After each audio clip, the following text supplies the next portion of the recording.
I'm going to bring in Larry Kuhn, who's an NBA, CBA expert, a recognized expert in CBA. So I want to get to Larry. I just want to get the raw numbers here. Okay? Let's first talk about the Cavs. LeBron, I'm told, would stay if they could get another star, like a Kawhi Leonard. So let's talk numbers and reality, Larry. How do the Cavs get another star for LeBron? That's going to be tough. They're going to have zero cap room, none whatsoever. So their only option is to trade.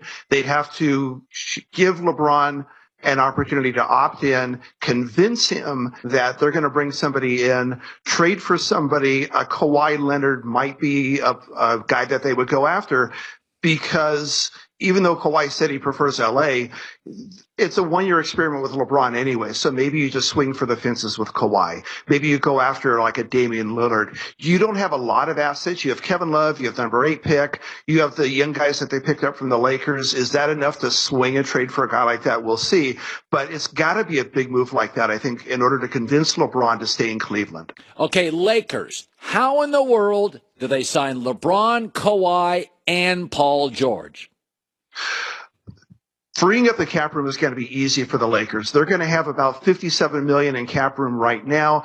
But Luol Deng is the elephant in the room. They're going to have to either trade him or cut him, waive him completely. If they do that, they can sign a Paul George and a LeBron James at their max salaries, have a little bit of room left over to spare. They're going to have to say goodbye to Julius Randle, but I think for that situation, they would do it.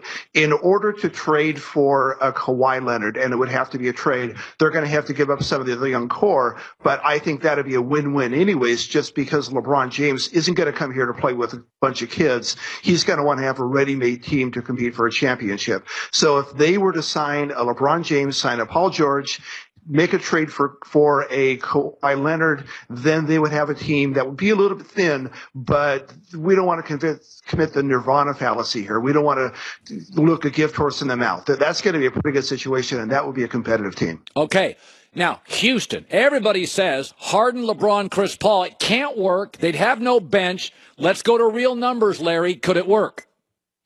It'd be really tough with Houston. First of all, LeBron would have to go to the Cavs and tell him that's my preferred destination, which is exactly how CP3 got from the Clippers to the Rockets last year anyways. He went to the Clippers and said, I'm leaving. I want to go to the Rockets, get a deal done. If LeBron did that, it's within the realm of possibility, but a lot would have to happen on the Houston side. Ryan Anderson would have to go out, and that's going to be a tough contract to move. It wouldn't move to Cleveland because there's no way the Cavs would want that contract. I doubt they would want an Eric Gordon. So you're looking at bringing in a third team, a fourth team, sweetening the pot for those teams in order to make something like that work. If it did happen, it would be a huge blockbuster. It's a very unlikely situation. LeBron would have to say, send me there, but it's not outside the realm of possibility. Finally, 76ers. Not a lot of news. I do know Ben Simmons is dating a Jenner, Kendall Jenner. That's about what I know. Could they land LeBron? You know more about that than I do then. It's possible. They are going to have the cap room. They're going to have around 30 million, and they could clear more. They could send out some players, sweeten the pot in order to free up the 35 million to sign LeBron.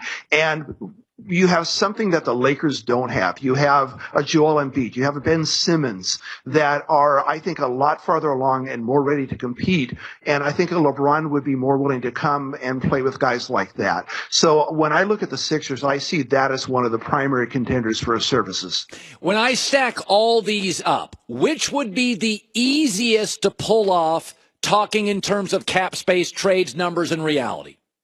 Cap space, the easiest thing is going to be the Lakers. They can free up $65 million. They can make 2 big signings or 1 big signing and fill in a lot of the pieces. But it all depends on where LeBron wants to go. Any of those 4 teams, if he really wanted to go there, if he told the Cavs, I'm going to go there, that's it. I think that he would be in the driver's seat. Okay. And it sounds like to me Houston is the one. It needs so much lubrication to work. Houston almost sounds like a fantasy to me. To you, Larry, does Houston look the most difficult? The Rockets are in the habit of keeping cap flexibility, keeping assets that can be moved, keeping the doors open for moving players to different teams in order to get deals done in 2, 3, 4 steps. So I think that if any team could get that kind of a deal done, it'd be Daryl Morey and the Rockets. Okay. Larry, we appreciate you stopping by. He is a draft expert. He knows the CBA. This is confusing stuff. We had real numbers. Thank you, Larry. And Joy, from that, I would ask you this. When you hear all that stuff and you hear all the calibration and you hear all the numbers, it really comes down, when I was listening to him talk, it really comes down to LeBron, where he simply wants to play. You can make all of them work. Where does he have homes? Where does his wife want to be? Who has good veteran players? But I still contend this. LeBron's not going anywhere by himself.